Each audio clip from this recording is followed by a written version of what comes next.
নমস্কার বন্ধুরা, নারকেলের খোসার একটি ছোট টুকরো দিয়ে লাভবার্ড পাখি বানানো দেখুন।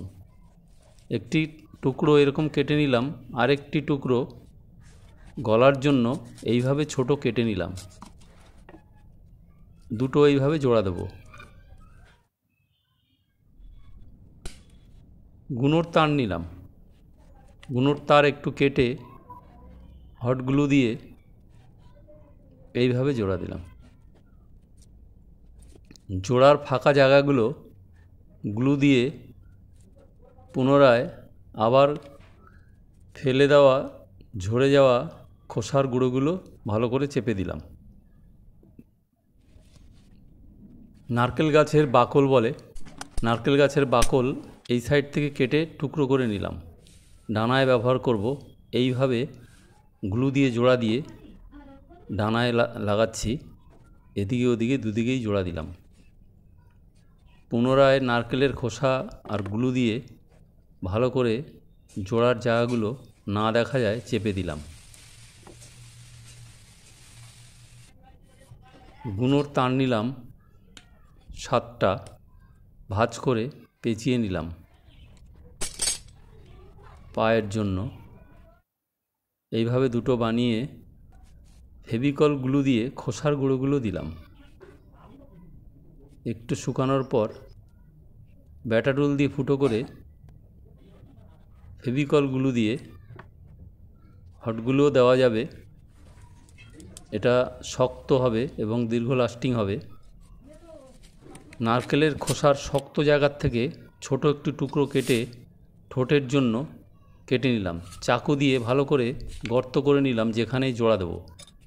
ফেভিকল গ্লু দিয়ে ভালো করে সেই গর্তের মধ্যে চেপে দিলাম।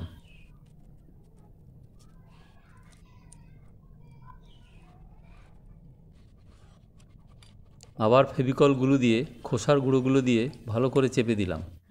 লেজেও নারকেল গাছের বাকল ভালো করে চেপে দিলাম। এই অবস্থায় তৈরি করার পর ধুন্দুল গাছের থেকে খোসা বলে, এগুলো ভিতর থেকে কেটে নিলাম। পাতলা অংশগুলো এইভাবে আমি লাগাবো, এইভাবে কেটে নিচ্ছি। এখানে খুব তাড়াতাড়ি করার জন্য এইভাবে আমি লোমে, পাখির লোমে এইভাবে ব্যবহার করছি।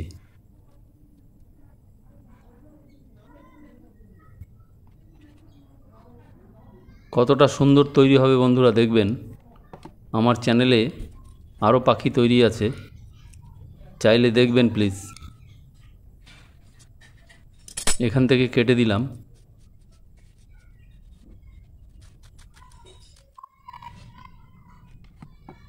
একটু ধুন্দুলের খোসাগুলো ছিঁড়ে পায়ের মধ্যে লাগাবো, পায়ে যেহেতু লোম থাকে। এখানে দিলাম, এদিকেও একইভাবে দিলাম। চাকু দিয়ে চোখের জন্য কেটে নিলাম।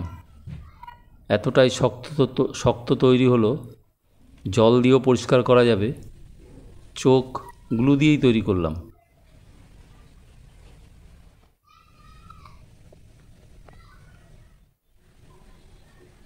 এশিয়ান পেন্টের সঙ্গে ওয়েদার কোট, এশিয়ান পেন্টের সঙ্গে স্টেনার মিলিয়ে রং করলাম।